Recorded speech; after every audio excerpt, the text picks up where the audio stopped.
Hey,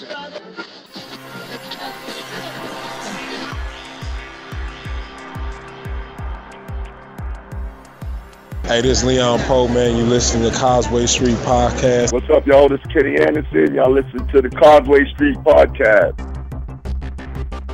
For all you new listeners out there, I'm your host, Causeway Pavone. I'm joined as usual by my two co-hosts. I'm Sean Dutra. What's up? So yeah, like talk long about walks yourself. on the bee. There you go. Joel Pavone. What up? I'm a Pisces. The most romantic. It leads off with that. The most romantic sign in all of the zodiac. Oh, If you couldn't tell by my voice already. oh, Sexy. But I'm the producer of this ensemble that we call Causeway Street. In case you missed it. Hey, Bill Walton here, Celtics 1986. You're listening to the Causeway Street Podcast. Yeah, come here for nothing but the truth. This is where dreams come true. Thank you, Boston, for my life. where are we going? You guys are such homers. It's your boy Terry Rozier. You're listening to the Causeway Street Podcast. Now listen to my boys Joe, Sway, Joel, and Sean. Eric Bledsoe should There's some fighting words. Think that there was a Drew Bledsoe before him.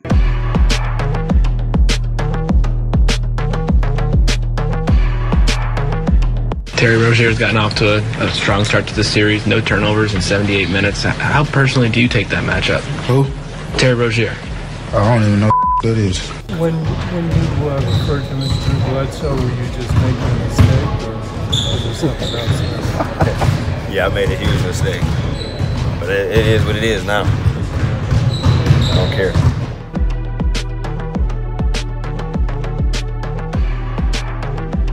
And welcome to Causeway Street. What up? Hey, what's happening? Now that was Drew. I'm sorry. I mean Eric. Who? Eric Bledsoe. Not Who? Drew. Drew. Not Drew. Not the white guy who used to play for the Patriots. Oh. But that was Drew. Trying to play mind games with Terry Rozier. Now, whether Rozier meant to say Drew on purpose or not, that's up to you guys. You guys figure that out. But that's, I mean, Eric Bledsoe should there's some fighting words. Think that there was a Drew Bledsoe before him. Well, one thing's for certain. Scary Terry, Jaylen Brown, and the Celtics are giving the Bucks the business as they take care of home court.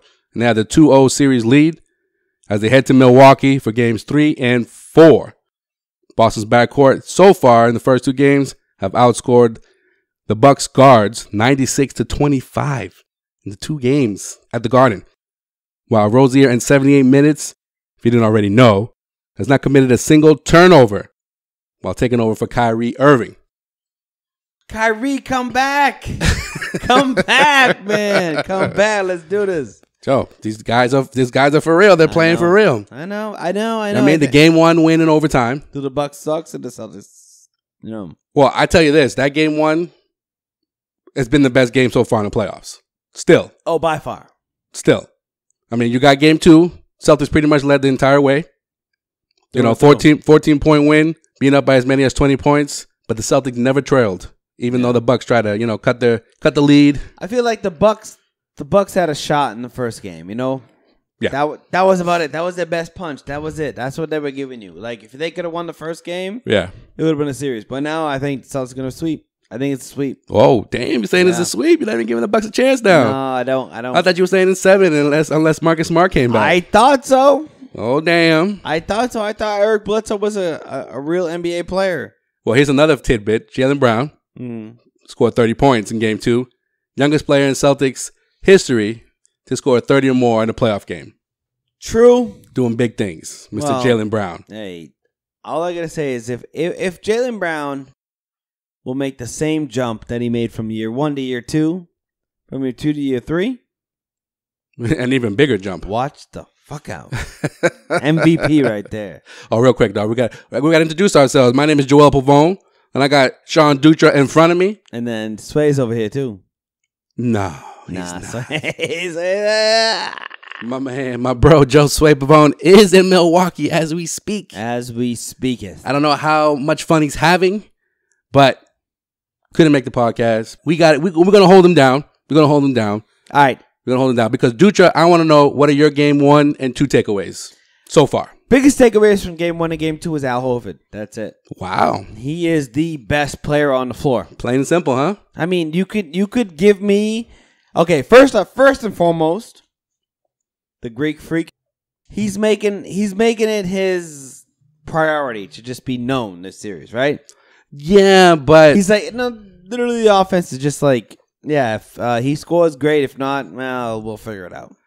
Well, I mean, he's doing his thing, but isn't he averaging pretty much the same that he did in the regular season? Yeah. I think so. I mean, like, I know it's only 2 games. I get it, and the Celtics did what they were supposed to do. But going back to Milwaukee and kind of reminiscent of LeBron in Game 2 against the Pacers. Doesn't the Greek Freak, if the Bucks want a chance to have a chance in the series, doesn't he have to score like 40 or more? Yeah. Oh yeah, definitely. He has to score. That's why I think he has to score at least 45. That's why I think he's not there yet. No, he's not that killer genius. The Bucks ain't there. The Bucks aren't there yet either. Yeah, they're not. But I mean, Al Horford has been the best player in the series, hands down. I mean, the way Al Horford has been able to just take over the series, like he has never led the Celtics in scoring. Don't need to. I mean, only the 3rd time all season he had a 20-10 game.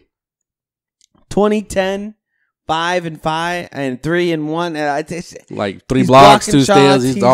He's literally all over the place. He is literally the only dude above 6'10" in the playoffs right now that can run the offense. Legitimately run the offense. Yeah. No, I agree. Dirk isn't in the playoffs. No, he's not. Unfortunately.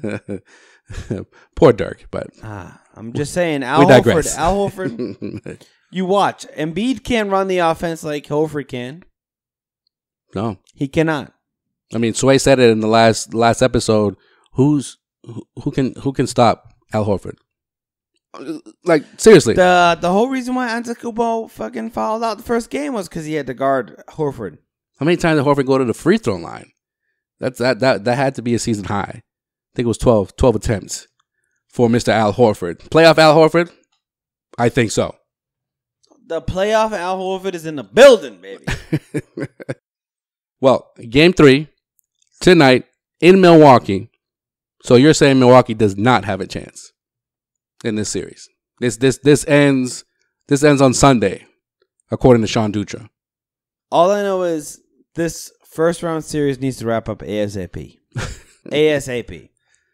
I got life. I got a baby coming.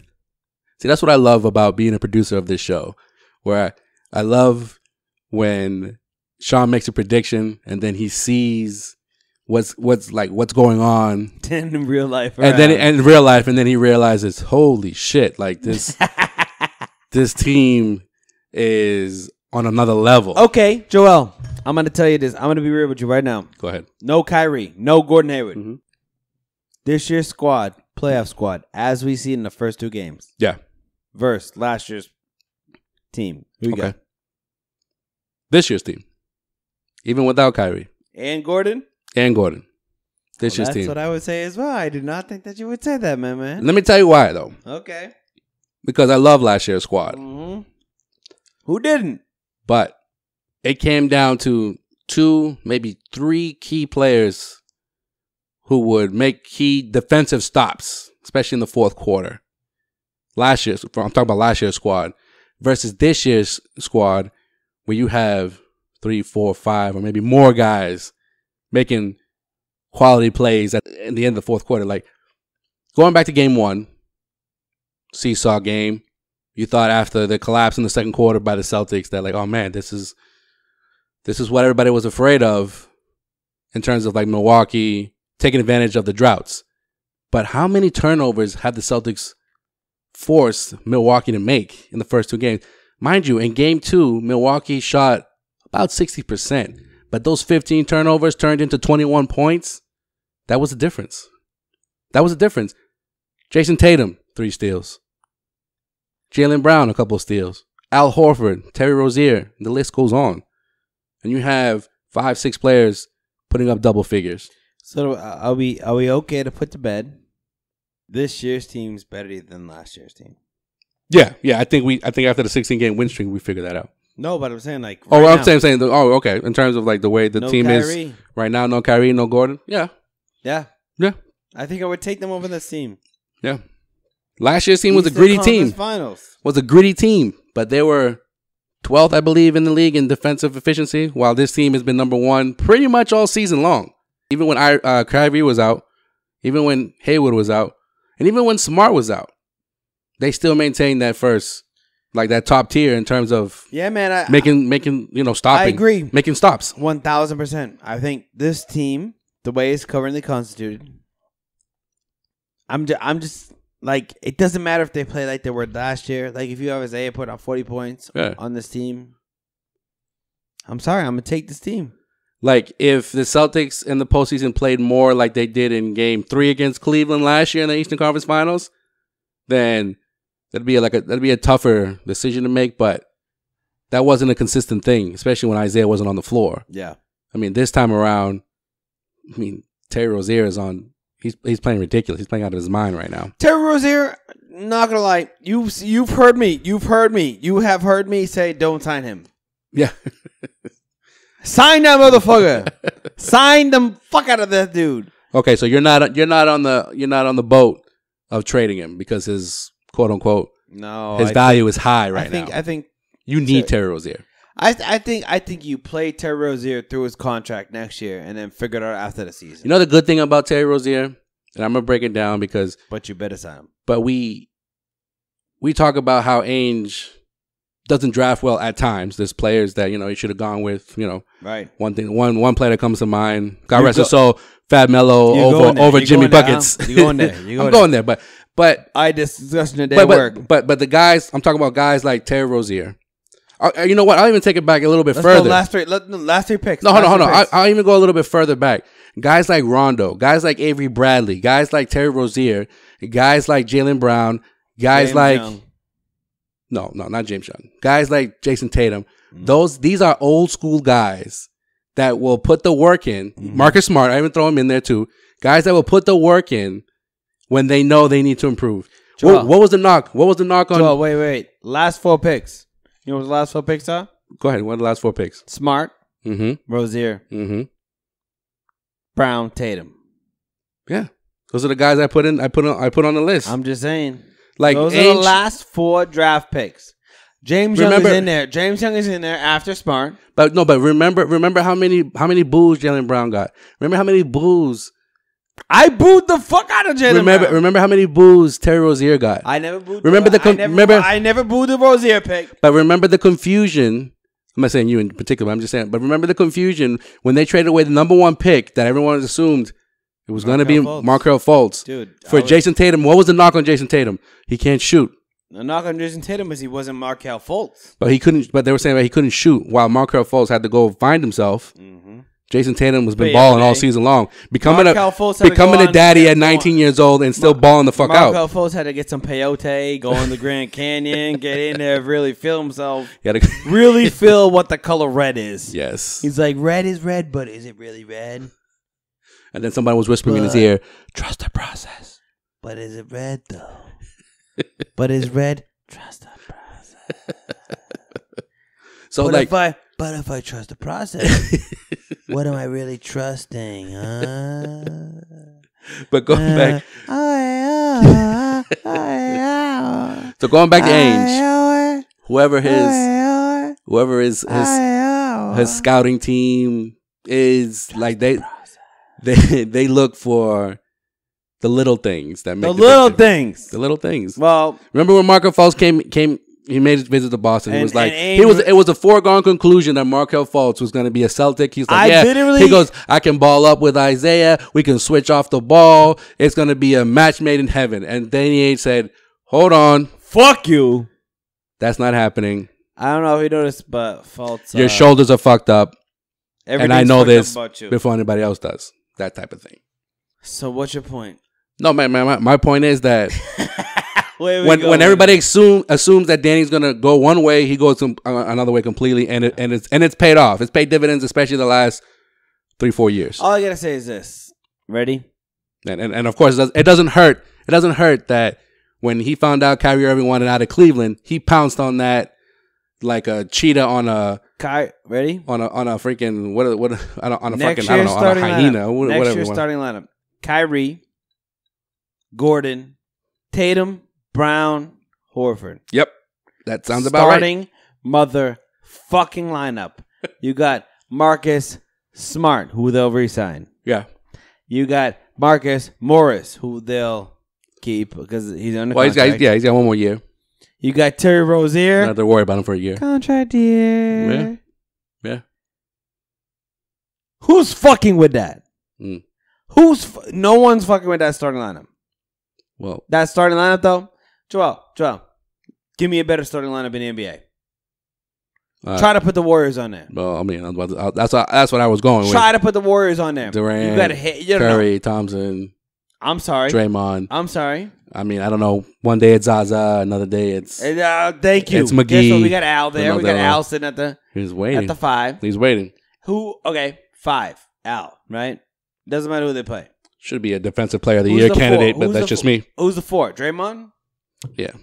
You taking Draymond? Or you kicking the crotch, Draymond. Yeah. You taking Tatum? I'm gonna take Tatum all day. Jaylen Brown. Draymond is just a defensive anchor. Number 3. At 3, you got. But he wouldn't be able to stop him. Hayward versus Durant. I gotta give the edge to Durant. Okay. Because of his size. Klay Thompson versus Tatum. Versus Tatum? No. Yes. No. No, I think you meant to say Brown. Yeah. Brown. Versus Brown? It's closer than a lot of people think. Damn right it is. Yeah, you know I'm a Thompson guy. I know you are. Kyrie, Steph. I'm gonna give it Kyrie, man. Kyrie's got the better handles. I'm sorry. All I'm saying is we saw it in those 2 games against this past season. If the Celtics was healthy, there is we had zero chance that they should not win the final. Win the championship. We had Sway a few weeks ago saying that if everybody was healthy, he believes that the Celtics could knock off the Warriors in 6. That's what he said. 5. Well, he said 6 though. I'm just this year, if they had Hayward and Kyrie, it'd be one hell of a finals. No, it wouldn't. It'd be in 5. It'd be a wrap. 3-1 going back to fucking Boston. 3-1 going back to Boston, baby. But we're getting ahead of ourselves. I know Celtics fans are feeling these first 2 games. If you were down at the Garden, that place was rocking. So now they head back to Milwaukee. That great place in Wisconsin. Let me ask you this. Milwaukee. No, I know. I'm being sarcastic. Let's I'm being sarcastic. Let's love it. Come on. I mean, ask me a question about Milwaukee. All right.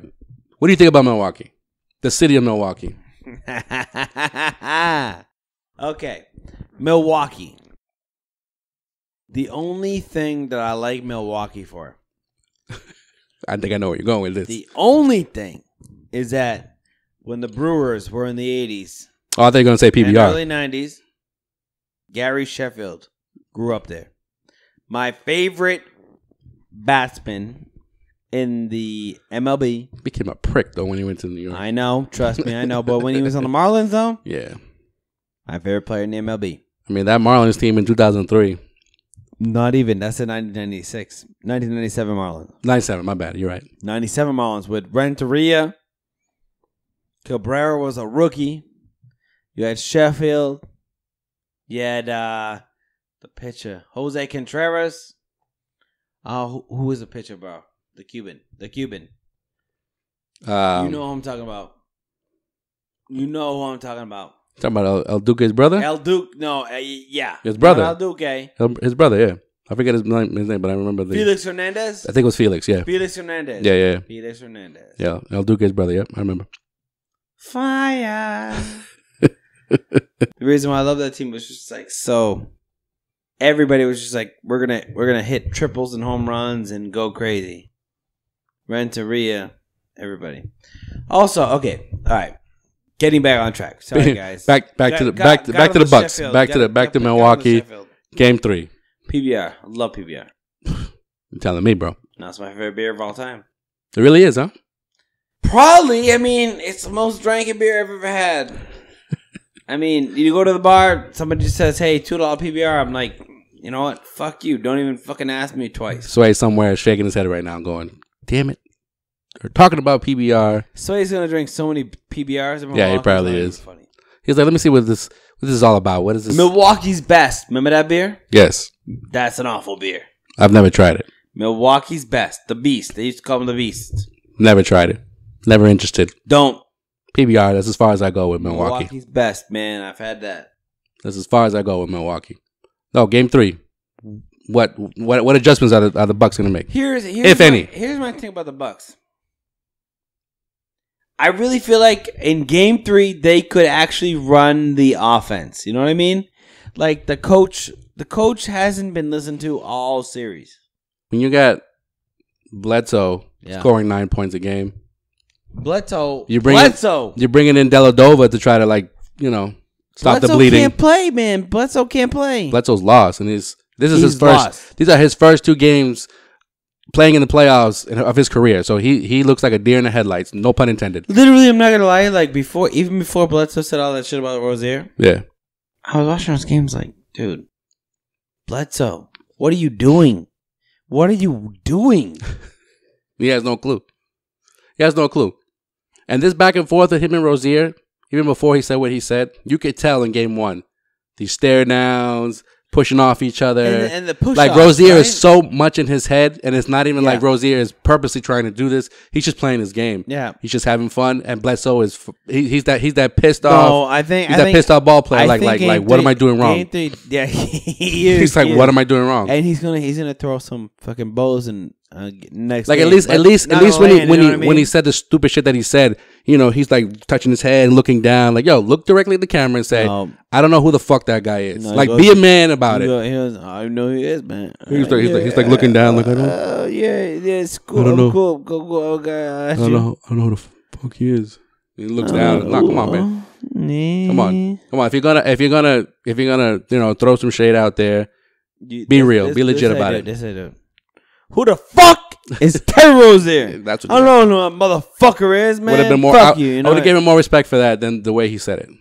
So fuck him. I don't know who the fuck that is, man. So fuck him. I don't know who the fuck that is. Question: Why won't the Bucks play? And I know he's kind of like on a time restriction. Zeller? No. Oh yeah, that'd be funny. Hi, this is Tyler Zeller from the Boston Celtics. You're listening to Causeway Street Podcast. Brogdon. Why isn't Brogdon playing more minutes? Brogdon should start over fucking Bledsoe. Snell? No, he should start over Snell. At least over Snell. Snell has scored 4 total points in the series. He looks like I don't want to be here. He looks like Bledsoe. I don't want to be here. Consistent. If Snell isn't, game. But if Snell isn't scoring, he shouldn't be in the lineup. No, he shouldn't be. And, if I'm a Bucks fan, right? Also too, like you got Deladova, you got your boy, the Jet, Jason Terry. JT scored 3 points in the series so far. Jabari Parker says he wants to play more minutes. Throw him in there. Jabari Parker is a chump, actually. Well, better than fucking playing Snell and Zeller and. No, I love Tony Snell, but he's not doing what he's supposed to be doing. What is he supposed to be doing? Scoring. I know. He's not doing it. We'll see what happens. I say you stick with the same lineup. You obviously stick with the same lineup in game 3 to start game 3. You start Snell and you start Bledsoe. If they suck at home, then it's 3-0. Then you gotta make the change for game 4. But here's the problem. Here's the problem. This motherfucking coach ain't gonna fucking coach this team next year. Well, that was it doesn't fucking matter. That was my next question. This coach could literally tell him to go, hey, do me a favor. If you suck that clown's, it will win the series.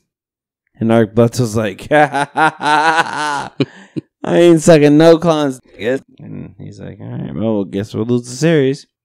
Well, that was my next question. I guess we'll lose the series. Is Brad Stevens just coaching circles around this dude? Oh yeah. Is it not even fair? Yeah, it's not even fair. Not even fair. Well, Brad Stevens. This dude. He won his first game one in the first round. This dude he's the second worst coach in the Eastern Conference. Who's the worst? Ty Lue. Tied with Nate McMillan. That series is the worst coaches of all time. Now, I love Nate McMillan. I love me some Nate McMillan. I love him, but he's not a great coach. Like, you see him, he'll sit there and he'll be like, oh, is this Dame Lillard? Oh, no, it's Oladipo. Hey, get it to him. You issued wide open three, huh? Huh? That's Nate McMillan versus fucking Stotts. Who's also getting shitted on in the playoffs. Yeah. By the New Orleans Pelicans. Okay, I'm going to bring this up. What the fuck's going on in that series, bro?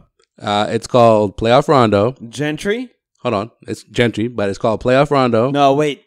Drew Holiday has been a beast. You can't blame it on Rondo. And, hold on, and the best big man in the league, Anthony Davis.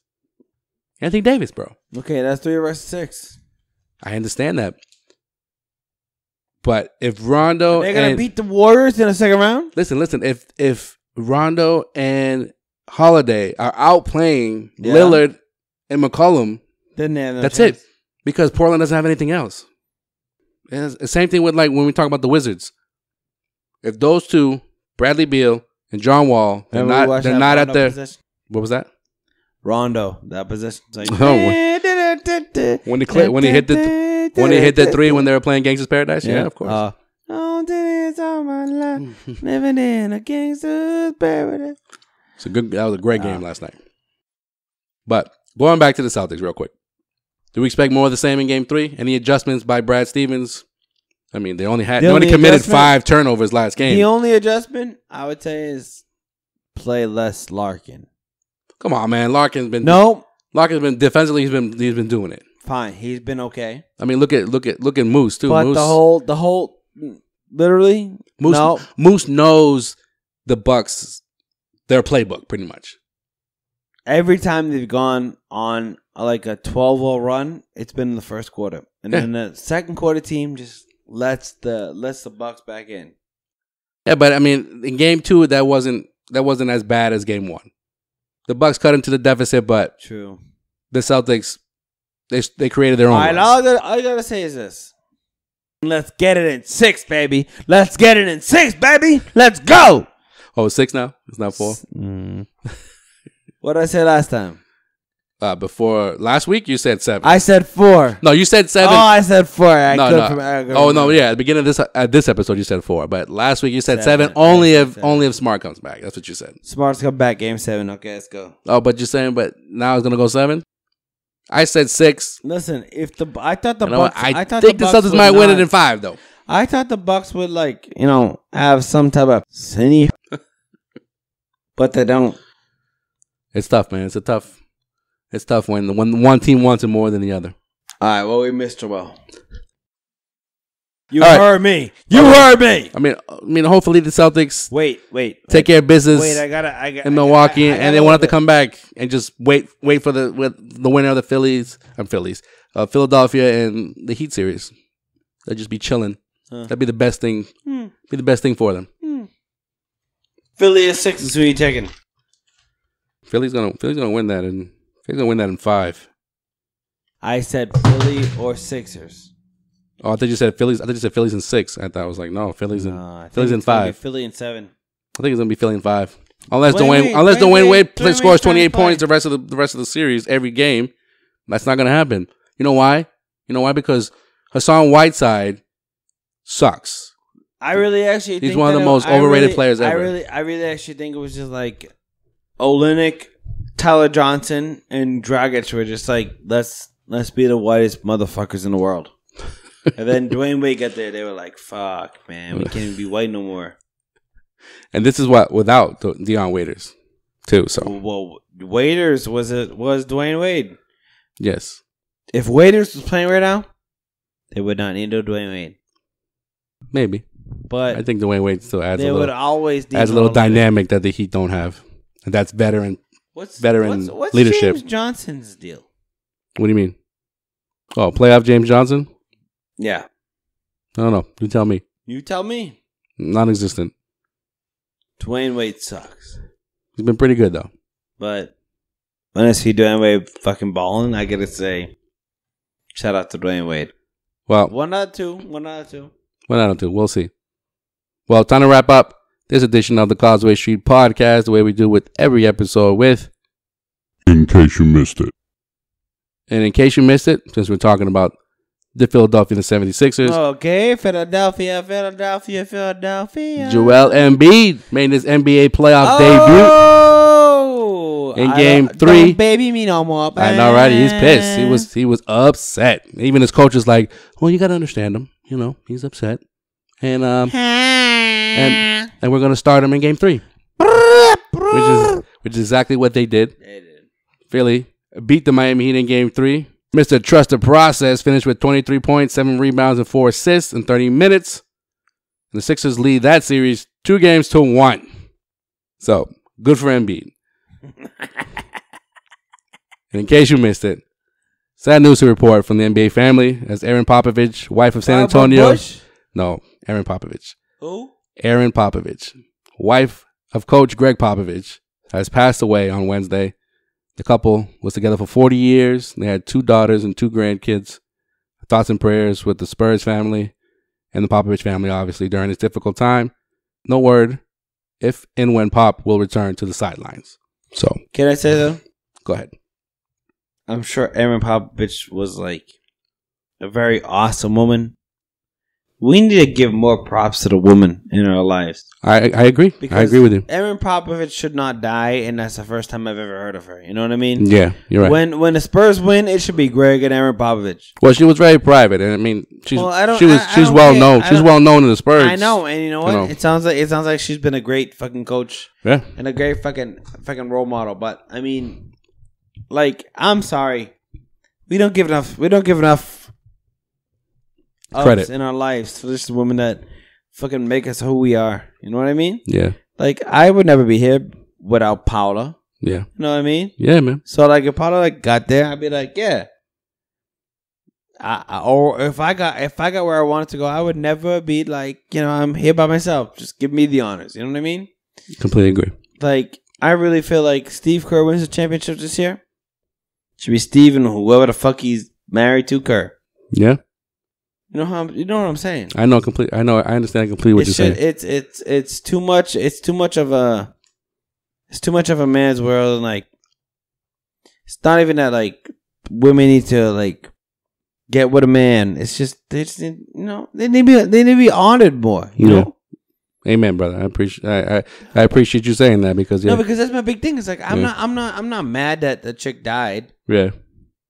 I'm mad that. It's the first time you were hearing about her, yeah. Exactly. Yeah. The first time I ever heard about her when she died. Mm-hmm. That's what I'm mad about. Yeah.